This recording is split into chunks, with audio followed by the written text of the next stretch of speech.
Bueno, estamos iniciando aquí nuestro ABC debate en este día, jueves 29 de noviembre. Estamos contentos porque a partir de hoy también estamos compartiendo con Tigo Star a través del canal 19 y también del canal 729 de HD. Estamos muy contentos de llegar a más gente. Hemos querido visitar hoy a una autoridad. Para nosotros es muy importante conversar siempre con el ministro de Hacienda. Hoy tenemos muchos temas por compartir y hemos decidido pedirle al ministro de Hacienda, al doctor Benigno López, que nos reciba en su despacho. Gracias, doctor, por estar hoy disponible para nosotros. Hola, Roberto, un gusto estar con usted. Estoy acá a las órdenes para conversar contigo este tiempo. Me decía el doctor López si no estamos cansados de escucharlo. La verdad que no, hay tantas cosas que hablar, doctor. Sí. Quiero empezar esto preguntándote, ¿están satisfechos? Hoy se decidió en el Senado de la Nación el proyecto de presupuesto para el año que viene. Hay muchos puntos que creo que ya están prácticamente sancionados. Sí. ¿Este proyecto sale como ustedes pensaban que iba a salir o tiene defectos graves que hay que corregir? No te puedo decir todavía eso. Lo que sí te puedo decir es que estamos satisfechos desde el punto de vista de los ingresos. El presupuesto respeta los ingresos estimados por el Ministerio de Hacienda. Entonces no vamos a tener un presupuesto desfinanciado. Después el presupuesto, dentro de sus atribuciones constitucionales, el Congreso hizo algunas redistribuciones, verá que estamos analizando los efectos.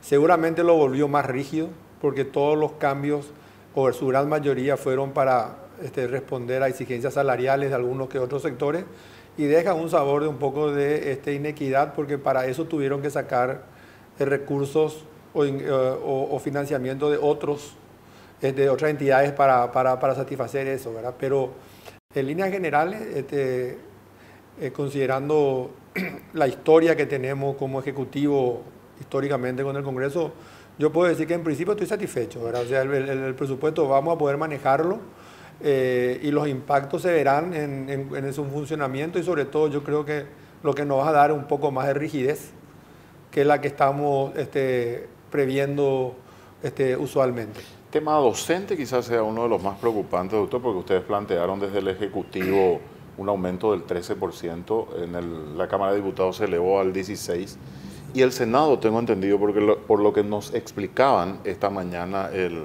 senador Dionisio Amarilla, el aumento va a partir de abril de este año, para no tener un impacto directo. Sin embargo, para el año siguiente, el 2020, por supuesto va a tener un impacto fuerte. O sea, ¿eso les parece bien, doctor?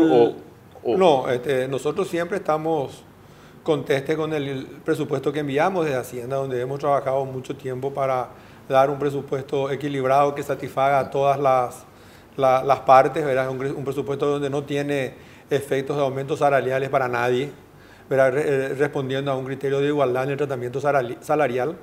Y ese es el presupuesto que nos hubiera gustado a nosotros, o lo más cercano a ese presupuesto en cuanto a gastos. ¿No se piensa vetar, por ejemplo, lo que tiene que ver con el aumento a los docentes, ese adicional, doctor, perdón? No, salvo que tengamos algún informe técnico diferente a los que estamos hablando con mi equipo técnico, que es un muy buen equipo.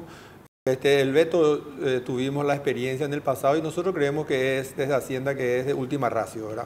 O sea, en el último evento, en el último caso de que sea realmente el presupuesto inmanejable, tal vez se recurra a ese instrumento. En este escenario no estamos viendo eso. En toda la discusión que tuvimos una buena discusión con el Congreso, ¿verdad? Una buena discusión respetuosa, y yo te diría que en líneas generales el presupuesto está adecuadamente financiado. Ahora tenemos que ver los efectos de los cambios que se hicieron, que vamos a tener un informe en los próximos días para ver qué tenemos que ya plantear en diputados y qué no, ¿verdad? Lo que sí preocupa a los docentes, pero los docentes tienen una particularidad especial, ¿verdad? Hay un reclamo histórico en cuanto a los salarios, hay un compromiso asumido en su momento y se está cumpliendo. O sea, los docentes son los que tuvieron aumentos casi todos los años, ¿verdad? A diferencia del resto del sector público. Y aumentos importantes, 16% este año, 16% el año que viene, 12% el anterior. En los últimos tiempos tuvo casi 20% de aumento el sector docente. Y lo que a nosotros nos gustaría ver desde el Poder Ejecutivo es la contraprestación. O sea, en la medida que el aumento a los docentes sirva para tener una educación de calidad, Hacienda y el Poder Ejecutivo va a hacer todo el esfuerzo necesario para eso, y yo creo que los contribuyentes también.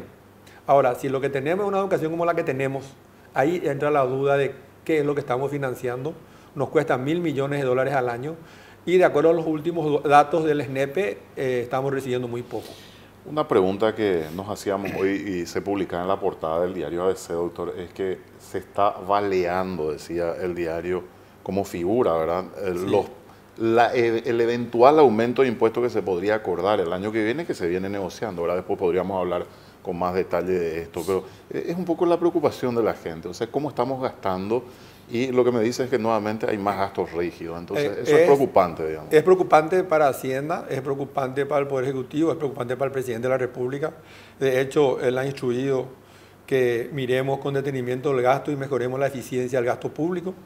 Estamos estudiando, hemos recibido informes de organismos multilaterales que nos enseñan que no somos eficientes gastando, ¿verdad? Hemos formado una comisión que estamos analizando eso, ¿verdad? Y yo creo que en la medida que no se resuelven ciertos temas importantes en el gasto público, uno de ellos es la estructura salarial del sector público, vamos a tener este tipo de discusiones todos los años. En cuanto a balear el presupuesto del 2020, yo creo que es un poco apresurado, porque cada año hay aumentos de contribuciones, ya sea por cualquier tipo de efecto que pueda tener la política fiscal. Un mayor control, un mayor ahorro va a generar mayores ingresos. Una política que permita una mayor formalidad también. Hay un crecimiento proyectado en cada año en función a fórmulas financieras, de que crecimiento de la economía más crecimiento de otras cosas que dan. Por ejemplo, el año que viene tenemos proyectado $240 millones más, si todo va bien, ¿verdad? No se está pensando tocar ingresos presupuestario que aún no tenemos. Lo que va a hacer el presupuesto y este aumento es comer del presupuesto del 2020 $30 millones más en educación, que es lo que estaba previsto tenerlo, ¿verdad? Ese va a ser el efecto real en el 2020 y esperemos que para el 2020 tengamos cerrada la agenda de la reforma, de la transformación de la educación, que permita entonces que estemos contentos de que estamos financiando una educación que nos va a dar una calidad a nuestros chicos en el futuro. Si eso conseguimos, yo creo que no va a haber mayor problema tampoco. Tema reforma, hablando de reformas, sí, doctor, se vino discutiendo últimamente, incluso escuché en varios parlamentarios insistían en la necesidad de discutir estos proyectos que están hoy en el Congreso, aumentar impuestos a cigarrillos, la trazabilidad, impuestos a bebidas alcohólicas, el impuesto a la exportación de soja. Sé que hay una mesa que se conformó en estos días, esta semana, sí, el martes pasado, y que se empieza a discutir. Ahora, ministro, ¿qué tan factible es un proyecto de reforma en términos prácticos? Porque el presidente insistió hace muy poco en un discurso en el interior que no se va a aumentar impuestos, por ejemplo, digo. Sí. Entonces, ¿qué es lo que se puede proponer desde ese equipo que se conformó de empresarios, exministros, para que la gente entienda a qué nos estamos exponiendo, digamos, con esta negociación?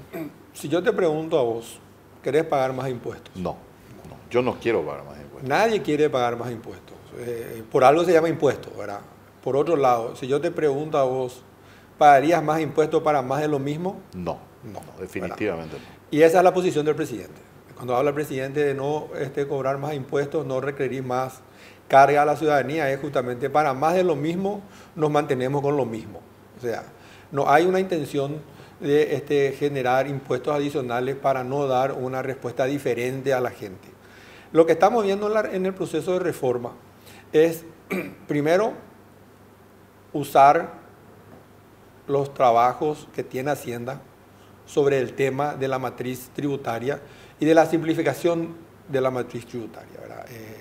Pensamos nosotros que desde Hacienda un sistema de recaudaciones diferentes, con normas diferentes, con más agilidad, una adecuación de un sistema que tiene 27 años de por sí, puede generar eficiencia y puede generar mayor recaudación.